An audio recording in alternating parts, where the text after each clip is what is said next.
لأجاريهم قلدت ظاهر ما فيهم فبدوت شخصا. Okay, we're starting again. Okay. Assalamu alaikum wa rahmatullah. Wa alaikum salam.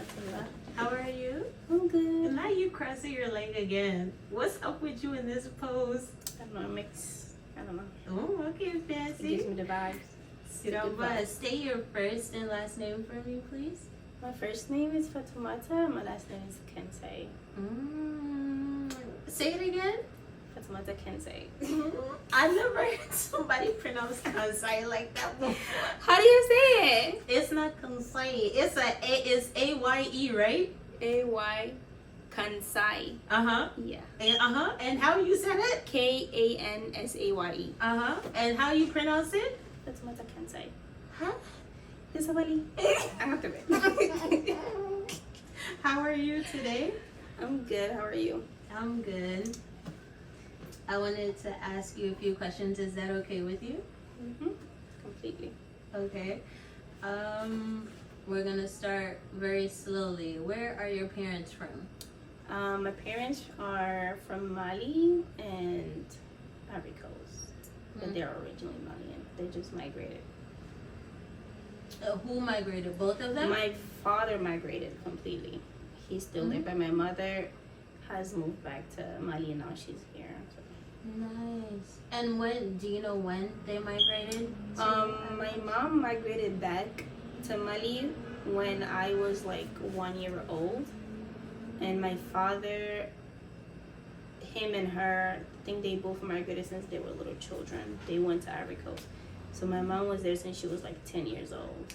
Wow. Yeah. So she's basically Ivorian, like practically. I guess you could say, but then she came back, you know, in her 20s, and then she went from there. So she went there like when she was 10. Yeah. And then she went back to Mali in her 20s. Yeah, basically. And then she came here when I was only like 6 or 5. So she was just skipping places, I guess. So she was married in Mali and then she came here? She was married in Ivory Coast. Okay. Yeah, and then she ended up going back to Mali. And then from there, she came here. And what made her want to come here? Huh? Money? Money? Money? I guess. Okay, so... Well, it's also because family. Because by the time she got here, her mom was here. You know, majority of her family members were already here as well. Okay, yeah. So basically the family migrated here and then she kind of just so eventually came. She just came, yeah. And your tonton came here as well? My dad? Mm-hmm. No, my dad never actually came here. Oh. Yeah, her and my dad separated in Ivory Coast. That is what made her migrate back to Mali. To Mali. Yeah, and then she got back. Then she got here. Got it. And then she got married here and have a family now. Hey, that's nice. Oh, she got married here. Yeah, she got married here. Oh, that is so cute. What year was that? You have no idea? Yeah. See, I was like, I was pretty little because by the time she got married, I was still I was still back home. So. Yeah. Okay, nice. Yeah. Okay. How do you identify when it comes to nationality? I am 100% Malian. Honestly. You're Malian? Well. Would you would identify? It's not Malian. Okay, so you identify as Malian versus what I'm actually am. What you actually are. Well, here they would say like you're a Malian American. That's if someone actually sees you as American, right? Right.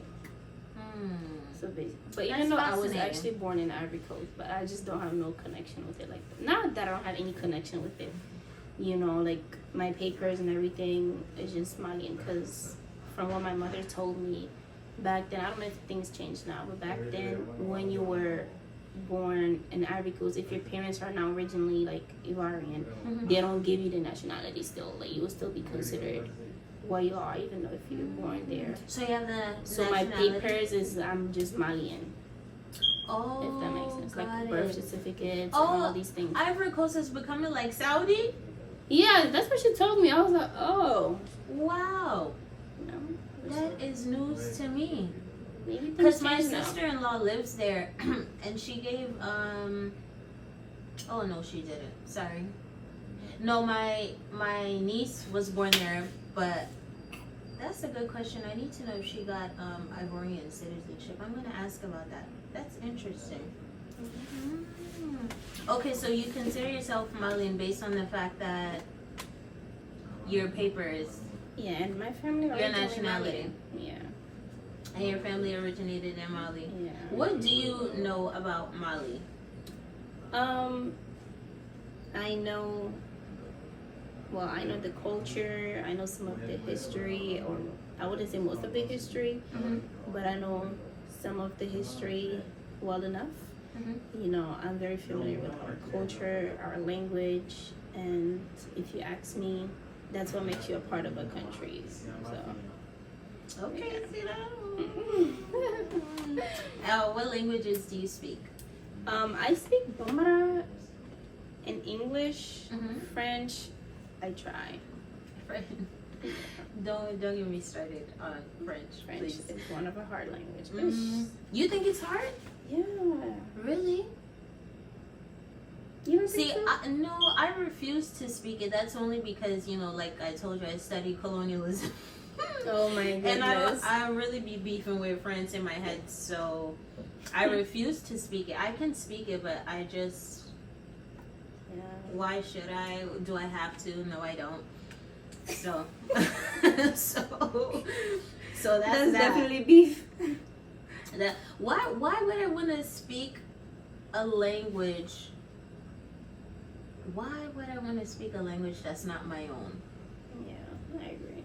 Like, forget it being French. Why do I need to speak a language that's not my own? Because they said so. That's colonialism. No, no. I'll speak it when I have to, when it's necessary, but I'm not about to speak it with my family members. Right. That's not my language. That's exactum. That's not my language. That's really it. That brings me to, do you consider your parents' country of origin your home? If not, what is your home? I definitely consider my parents' country of origin my own because, you know, I feel like that is your home, you know, that's your, well, at least that's your first home. You know, if you see us all in America here or even in Europe, you know, we came, you know, for the adventure, you know, we came to look for, you know, something better. You know, even though most of us never go back, but most of them, or most of the people who migrated here or who moved here in search of money, you know, better life, they did not do with the intention of staying here forever, you know, but it just turns out to be like that, you know, eventually. So I do consider, you know, Mali my home, you know, even Ivory Coast, you know, because, you know, my people are always going to be there.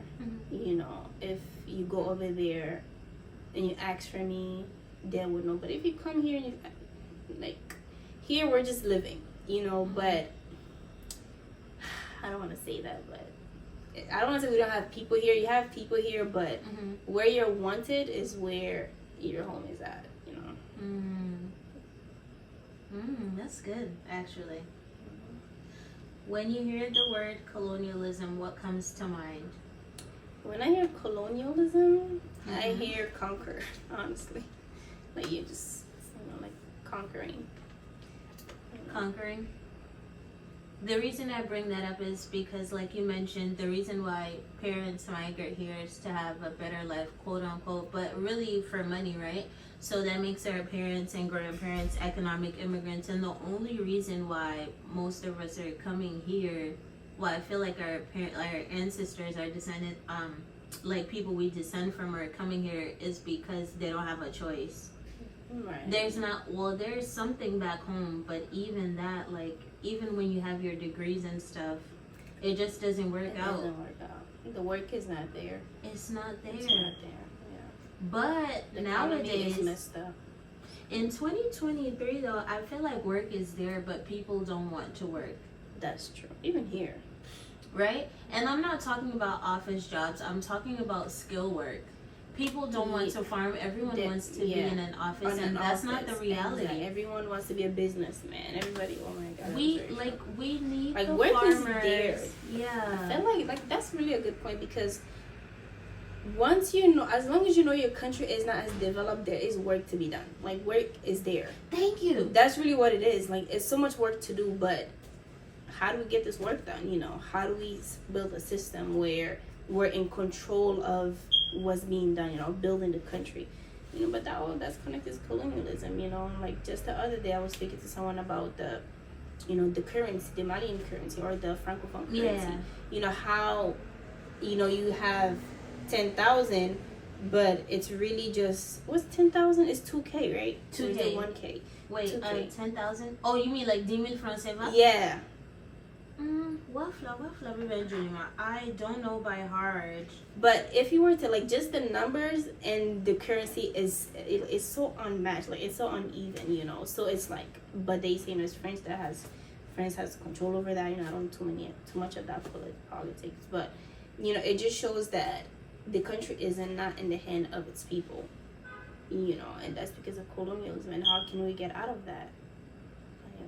I'm not the one to talk. How can we get out of that? That's a good question, because I feel like obviously colonialism, you know, that's not our fault. We didn't create that problem. Mm-hmm. But are we gonna like keep playing the victim game, or are we gonna like do something about it?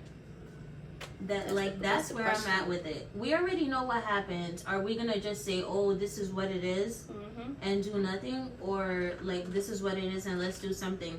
Because there's a thing in Mali also where like people will get their diplomas, they graduate from school, and because they don't get work in the field that they mm-hmm. studied, that's it all day. They could go back to the store to get more tea, just to go kata tewili, just to sit there all day. We become their hope. You know, we become the workers for them. We have to work, send the money, you know, while they make their tea. You know, I cut people off for that, Fatima. Yes, you can. You can't take up 3 households. You can't. Can you imagine? You cannot. And they will never understand. So. You know, it's not really the men that call; it's the women with the mariage demuni, all the marriages every Thursday and Sunday, right? They have an event every day. And then fuka uniform ticket. I don't have money for that. I'm trying to survive. You already know how much the what do you call it? A studio in Brooklyn is like almost 2K. Thank you. If you were to tell them you're paying 2K and a half for a 1-bedroom studio, they will go crazy. That's $1 million over there. I cannot do it, Fatim. All I know is we need to make use of our resources. There's no reason why anyone should be hungry or going without clothing or going without medical attention in Mali. I'm sorry. There's no reason. We have too much resources for that, honestly. There's too many. Like, we can create our own stuff. Mm-hmm. We can create our own stuff. It's just sad.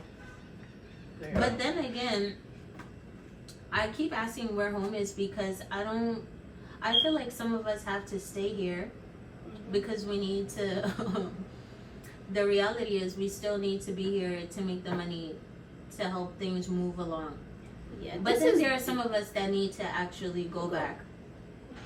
Like who? We do.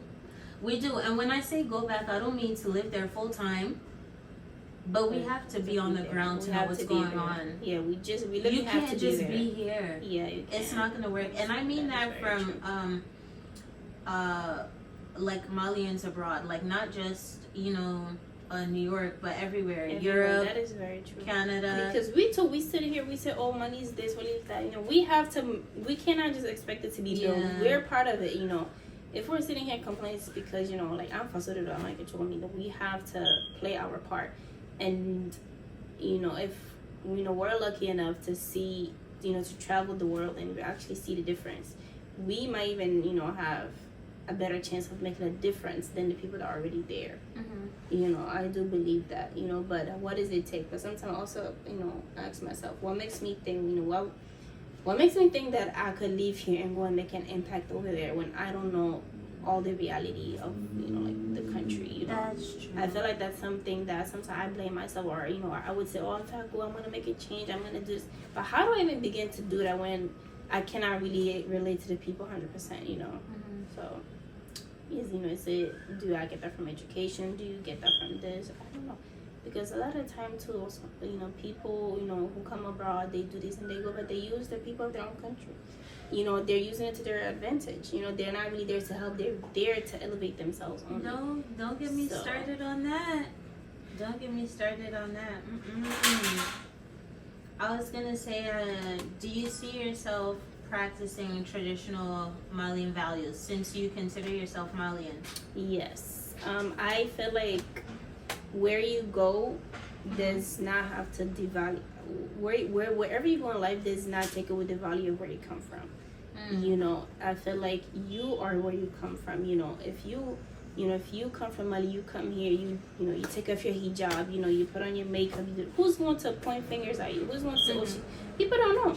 You know, so you take your traditional, you know, your core values with you wherever you go. You know, you have your children, you know, you build your environment, you establish those to, you know, to continue that. You know, if you don't, someone else is, you know, gonna impose theirs on you, and then you're gonna go with them. So I feel like, you know, people who say, you know, they can do both, you know, or they're too used to this, I feel like, you know, it's a thing, you know, it's a thing of a choice, you know. You know, it's not easy, but it's definitely, you know, something that you have a choice. It can be done. Exactly.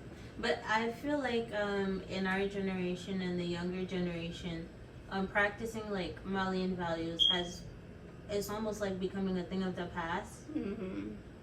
There are some people who do it, but when I say it's becoming a thing of the past, I'm going based off of social media, especially TikTok and TikTok culture. So that's a bit alarming. I just want us to get back to just basic human decency. Like when I think of Mali, honestly, I would say like the first word that comes to mind, moya. Like just having human, like I don't know how to explain it because there's really no definition for the word moya, but now it's become something else. It's like not people there. barely. It's I'm not shocked. When I there. say I'm shocked, I feel like people like our mothers and fathers and grandparents here are raising us to have that more than people back home from what I see on social media. And that's kind of scary. I get told that every day. That's scary. People say, "Oh, I'm gonna send my kids back," and this, and they will tell you, "Your kids are better off here than sending them back there." Like you have not seen how rotten these kids got over there. My aunties are telling me that, and that's sad to me. Scary. That is very sad. And I guess it goes back to what we're saying. How do you go back home when home is crumbling? But we cannot abandon our home. Also, we have to go. It's not easy, especially dealing with the different mentalities. Because, you know, you're also not seen as Malian from their perspective. It doesn't matter if you speak the language. And it's crazy how they can spot you like being foreign, quote unquote. It doesn't matter where. Do you know that when I go, like let's say I go out with my family members. This one time I went to Suguba. That happened in 2016. I'll never forget it. I went with my grandmother and she said, "Oh no, don't speak, like don't say nothing, just so you could buy the that too." She said, and she told me in Korobaraka, "Masihar for like don't say nothing." I was like, "What?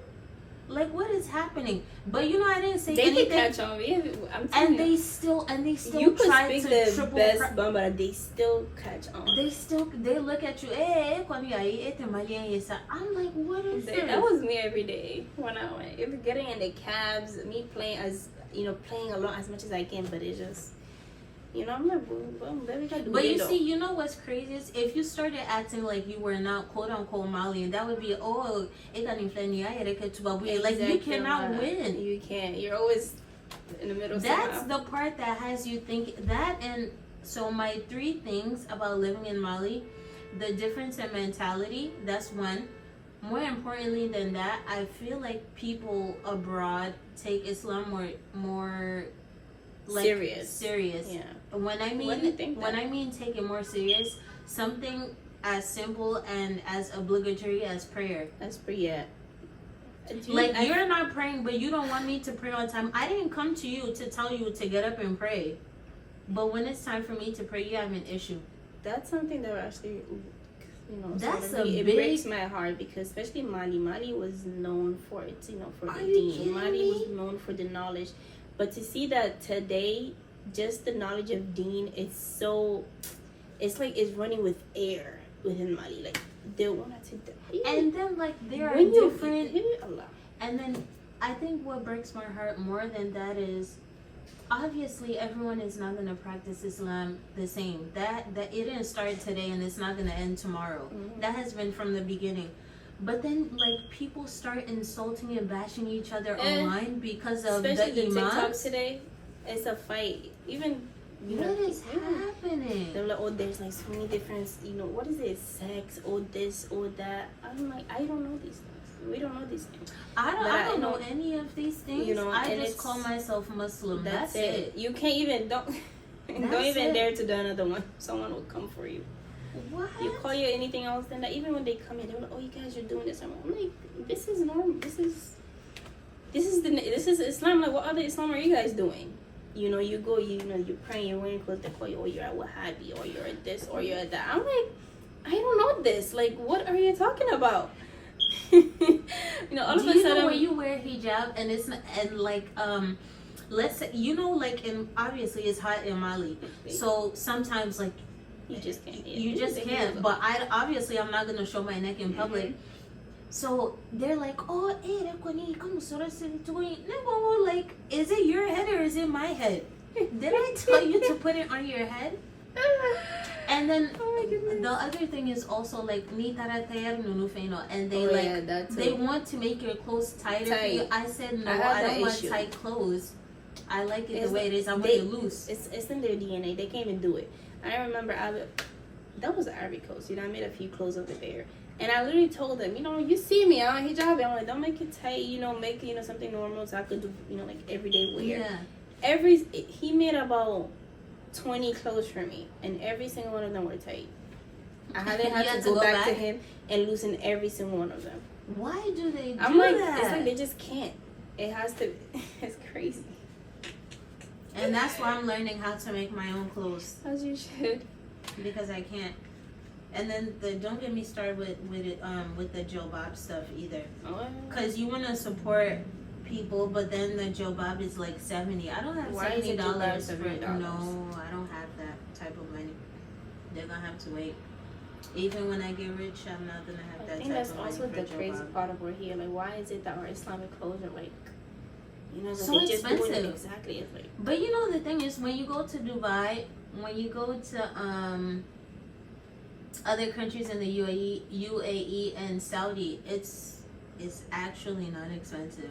It's not. It's the equivalent of like $20. Some of them are even less. Some of them are less. That's how they're able to even do like a lot of these businesses, because if it was that, like, let's say this it was is really $10 in exactly in the US. In the US, exactly. $10. My mom, when she bought a lot of dresses and these things, they were good prices.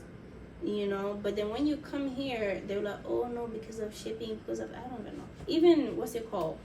Dumpy. I remember buying, there was how much you buy it for? There was a time this person was selling a dumpy for $100. I'm like, excuse me. No. I'm like, $5 could get me a good one. I didn't buy it. No. But then there was a time I bought one for $45. And another one for like $38. That's still a lot. And then later I was like, are you serious? And when I went to Mali, I had all these options. I was like, I get it's your business, but it don't feel justified. No. I was gonna start a clothing like boutique, and then I was like, who did I speak to? I think I spoke to my aunt, and she was like, do you know, like, you have to study like, you actually have to study in Islam how to be a vendor. I said, huh? What do you mean? And she was like, no, like, just like with anything else in our lives, that's like a way to make money, which is something that you have to answer for. So you have to study, like, what's acceptable, what's not acceptable. And most is a good one, because I said, Not you know everybody will what? tell you You're that. right about that. And I stopped with the clothes because no. In order to make money, you're going to have to charge like a lot. A lot. Yeah. A lot. To double the profit, you know, or even to like No. make. Oh, yeah. But I don't want it. I think what also fuels that is that people want to be rich based off of like one business, and that's not realistic. Exactly. That's not realistic. It's not. Oh, I was gonna say, how's adulting? That's just like a throwaway question. Okay. Adulting is ghetto. Is It's ghetto. What is ghetto? Adulting is ghetto. Oh, Waking yeah? up early in the morning, going to work, coming back, you have to clean, you have to cook. Honestly, it's a little ghetto. It's a little ghetto. You have to love it to keep it going. That is true. Yeah. But you know, it's also really nice, you know, because you only reach every milestone once in your life, you know. Like you only live once. So you was a child, you know, you grow up, you become a teen, become an adult. I don't want to grow up anymore. Yeah, I think this is enough. It's a lot. I think It's this a is lot. enough. Just having your own life on you is a lot. We should appreciate our parents because they did a whole lot. They did a lot. They definitely did a lot. Tanti is at work right now, trying to make money. It's not easy. Literally at her old age, so it's not easy. It's not easy. And you want to make them proud so bad. So I feel like sometimes there's a lot of pressure. Do you feel pressure? Yeah. It's, even the work Same aspect, you know, even sometimes, you know, wanting to work, wanting to do things, and, you know, like, especially with Dean, you know, like, the way we have, the knowledge we have today, some of our elders also don't have that. True. So when you're trying to implement these new things in your life or take a different route, it becomes very new to them, you know, and they, you know, some of them become very opposing to it, you know. So even if you want to make them proud, and you know you can make them proud, but I don't know how to say it. You know, like give an example, like something small that you want to implement. I don't know. I can't think of one right now, but okay. I don't know, but honestly, I can't think of one right now, but. When I do, I'll let you know. Yeah.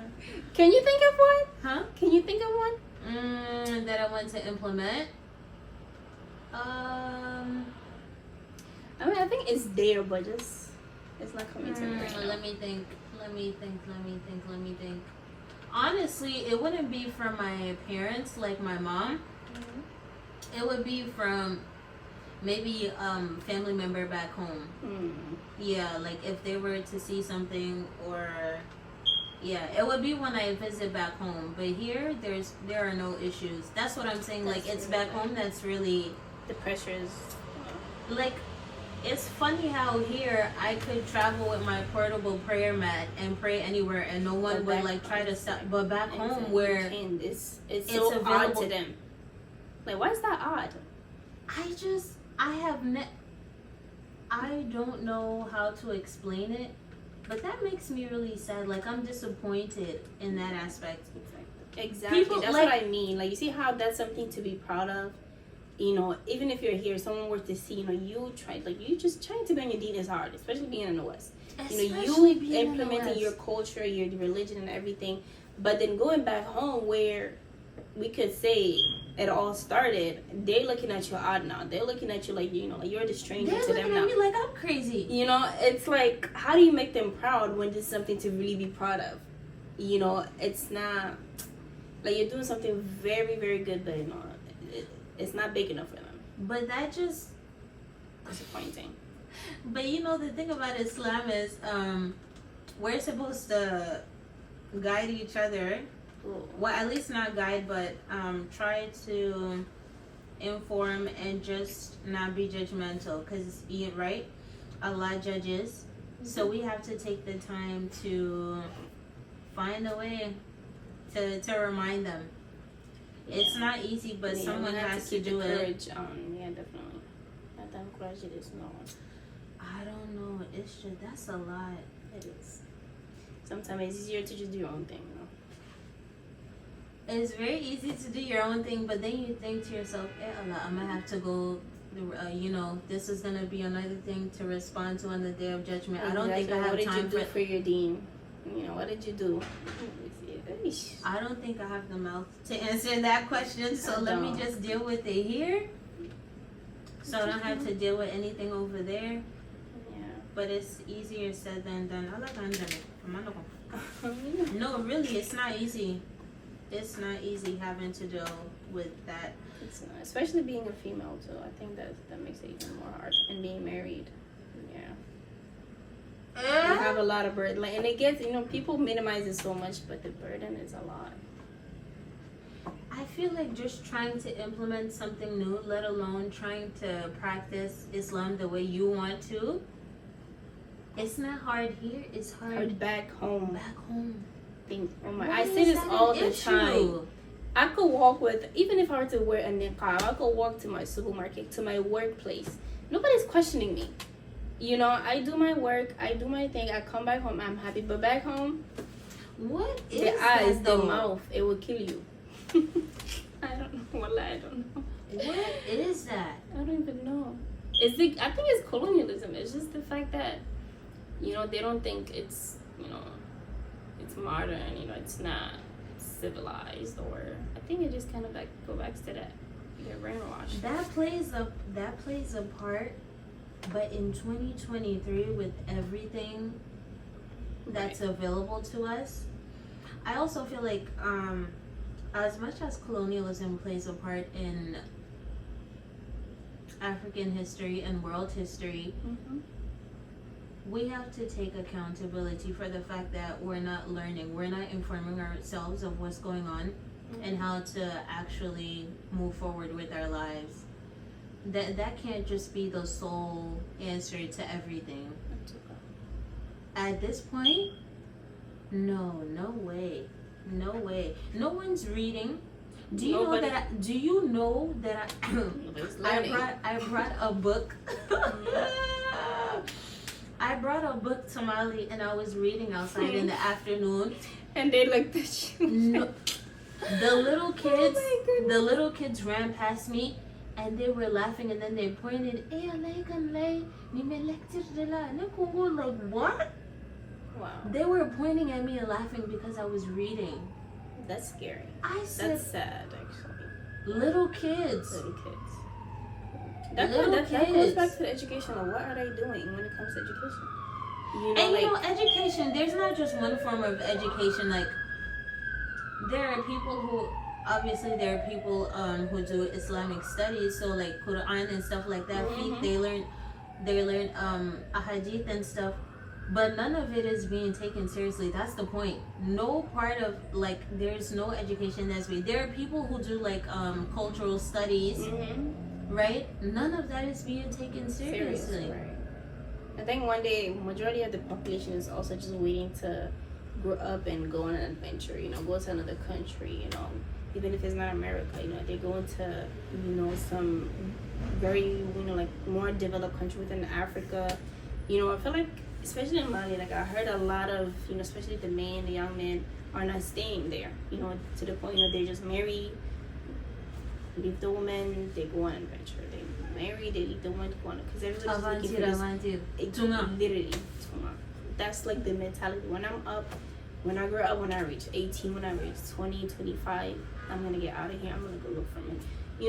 Not much people have the intention to stay in their country and actually build a country, because I feel like majority of them don't even have the hope for it. Which is sad too. And majority of those countries they go with, they're not taking their culture with them. I would even say sometimes if it's the woman, may encourage stuff like that, but it's just the man, I'm gonna fly them out. Okay, so this brings me to something else.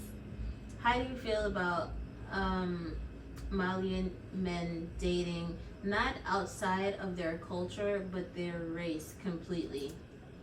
Not to be racist, but I don't prefer it. I don't favor it. You could do you, but I don't see why. It's like, why? That's me though. Why? Like, as big as Mali is, why? There are cases that I've seen that are beautiful. Like, you can just tell it, like, Allah de Allah together. Yeah, that's so. Those are there, but I feel like nowadays because you know the person you're married to gives you currency. It gives you social currency. So I feel like just to get out of that's just kind of the new wave, especially with the younger generation. I don't think they're marrying outside of there is particularly out of love. I don't think that's what it is. Elevations. Right. Class, elevation. status. Yes. Any type of status, whether it is social or economic. That goes back to colonialism. It's because we look down upon ourselves. You know, it's like, and I personally don't like that. You know, it's like, oh, whoever go and marry a white man or a white woman, it's like all of a sudden, all of a sudden. You know, it's just like with the Dominican new bullet. Exactly. It's oh my finished. goodness. It's like, it's oh, why are we finished. eating this? Oh, why are we eating on the table? Oh, why it's just like, oh, maybe say it every that to be See that? Okay, that's gonna be the last question. It's just too much. It's a lot to say. It's a lot to say. Huh? See that? Sira said not to be racist or anything. I'm gonna end it with that. But not to be racist, but marry your people. That's your people. Mm-hmm. Yeah. I'm gonna leave it at that. Thank you so much You're welcome. for taking the time to interview with me. My pleasure. Oh, Julie did. Thank you so much. You're welcome. Wait. Give me a hug. Nah, you're too funny. Thank you. You're welcome. You're so sweet. Well, let's sit up.